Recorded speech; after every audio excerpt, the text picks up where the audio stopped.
पिछली क्लास में अपन प्रश्नावली 3.2 ख़त्म कर चुके हैं। अब ये प्रश्नावली 3.3 का स्टार्टिंग करते हैं। देखो, और ये सारा जो अपन ने चतुर्भुज के प्रकार पढ़े हैं उससे रिलेटेड है सारे क्वेश्चन। तो इसका एक क्वेश्चन देखते हैं। देखो, ABCD एक समांतर चतुर्भुज है। इस तरीके से एक समांतर चतुर्भुज दिया हुआ है। ये A, B, C और D, और ये विकर्ण बना हुआ है इसके ऐसे, और दोनों विकर्ण वो पे काटते हैं। ठीक है। आगे लिखा हुआ है कि प्रत्येक कथन को परिभाषा या जिसमें जो प्रयोग में जो गुण लाया जा रहा है उसको आपको जो है बताना है। ठीक है। तो पहला गुण दे रखा है कि AD जो है वो किसका इक्वल होगा और क्यों होगा। तो देखो, ये AD ये वाली भुजा, और ये किस भुजा के बराबर होगी, तो BC के बराबर होगी। तो यहाँ लिख देंगे हम BC। रीजन क्या है, सम्मुख भुजाएं। सम्मुख भुजाएं क्या होती है, इसमें बराबर होती है, भुजाएं बराबर, सम्मुख भुजाएं बराबर होती है। इस वजह से AD किसके बराबर होगा, BC के। ऐसे ही कोण की बात की जा रही है अगले में, कोण DCB मतलब ये वाला कोण, और ये कोण किसके बराबर होगा, इसका DAB के बराबर होगा। और कैसा कोण है, सम्मुख कोण है, ये भी सम्मुख कोण है, इस वजह से बराबर है। ठीक है। अगला देखो, अगला बोला जा रहा है तीसरा, OC किसके बराबर होगा। तो OC देखो, ये O से C दूरी, ये दूरी जो है इस दूरी के बराबर होगी। ये OC किसके बराबर होगी, OA के। और ये क्या है, विकर्ण जो है, विकर्ण समद्विभाजित करते हैं, इस वजह से समद्विभाजित, विकर्ण समद्विभाजित होते हैं, इस वजह से OC किसके बराबर होगा, ओके। O से C की दूरी O से A की दूरी के बराबर होगी। ऐसे ही O से D की दूरी O से B की दूरी के बराबर होगा। अगला देखो, फोर्थ है, M of DAB plus M of CDA equal to क्या होगा, है ना। मतलब देखो, इसको मैं अलग कलर से बनाता हूँ।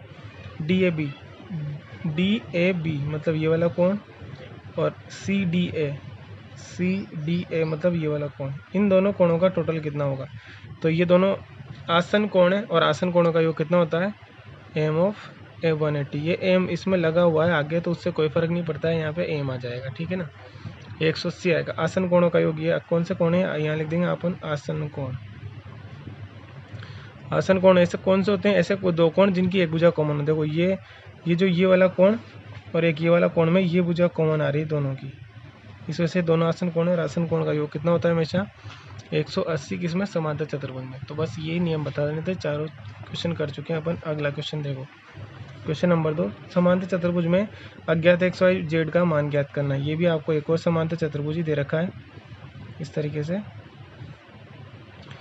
इसको Z बोल रखा है, इसको Y बोल रखा है, इसको X बोल रखा है, और इसको बोल रखा है 100, ये 100 बोल रखा है। ठीक है, इस तरीके से। ये 100 डिग्री का कोण ये है, और ये X, Y और ये Z है।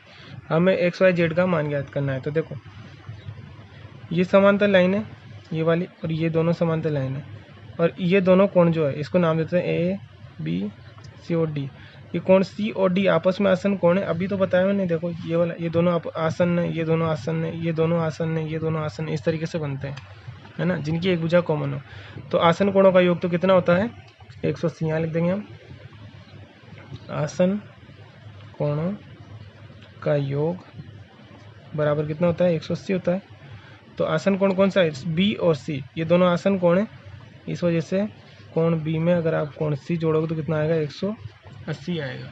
तो कोण B का मान तो दे रखा है अपन को, कितना दे रखा है, 100, और कोण C का मान ज्ञात करना है।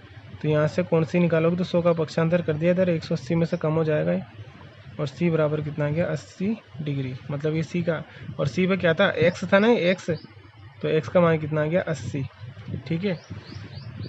और ये C के सामने वाला कोण कौन है, A, तो ऐसे लिख देंगे, तथा कोण C जो है वो कोण A के बराबर हो जाएगा। मतलब X बराबर Z हो जाएगा, X बराबर क्या हो जाएगा, Z। क्यों, कौन से कोण है ये, सम्मुख कोण बराबर होते हैं ना इसमें, सम्मुख आमने सामने वाले कोण, ये सम्मुख कोण बराबर होते हैं, इस वजह से ये दोनों कोण बराबर हो जाएंगे, और एक Z बराबर भी कितना हो जाएगा, 80 डिग्री। और B के सामने वाला कोण कौन सा है, D, तो ये भी 100 हो जाएंगे दोनों, ये दोनों। और यहाँ ऐसे लिख देंगे, तथा कोण D बराबर कोण B हो जाएगा। कोण D पे कितना है, बी पे कितना, सॉरी डी पे क्या लिखा हुआ है वाई, और बी पे कितना लिखा हुआ है 100 है। और ये भी कौन से हैं, सम्मुख कोण है, सम्मुख कोण है, इस वजह से बराबर हो जाएंगे। तो वाई का मान भी कितना हो गया 100। तो देखो एक्स का मान 80, फिर वाई का मान 100 और जेड का मान कितना हो गया, ये भी 80।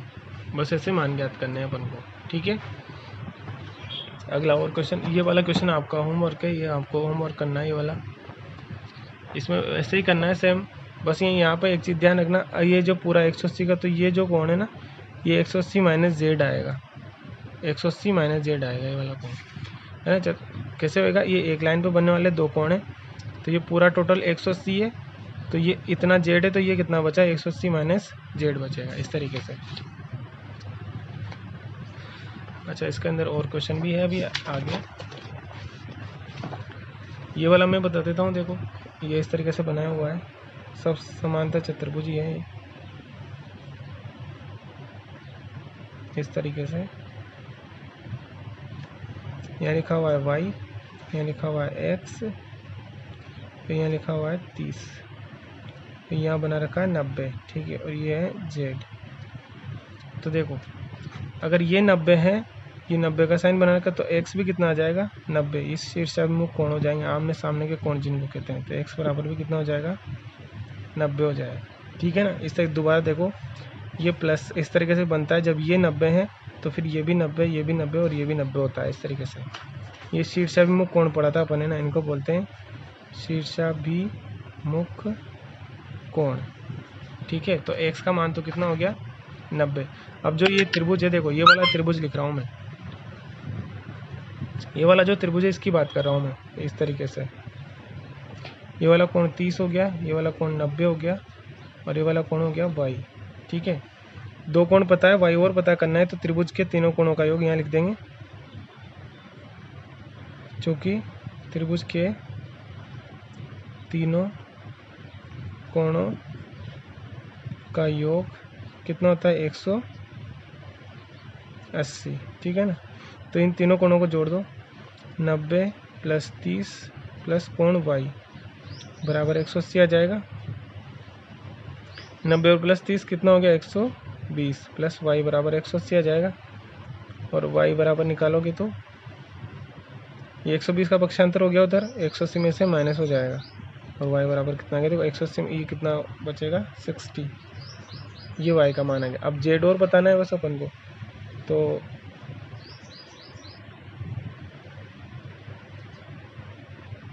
z देखो z बिल्कुल y जैसा ही बना हुआ है एकदम, तो ये y और z बराबर होंगे। ये देखो ये कौन से कोण है, एकांतर कोण है, एक जैसे है ना, z बनता है एकांतर में इस तरीके से ही।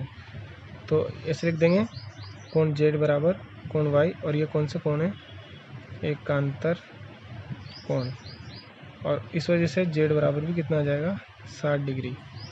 बस यही चीज़ें पूछ रखी है उसमें, एक्स वाई जेड। एक्स तो पहले ही बता चुके हैं अपन, एक्स बराबर 90 पहले ही बता दिया हमने, उसके बाद वाई भी मिल गया और जेड भी मिल गया, ठीक है। तो इस तरीके से करने, बाकी क्वेश्चन आप ट्राई करना एक बार।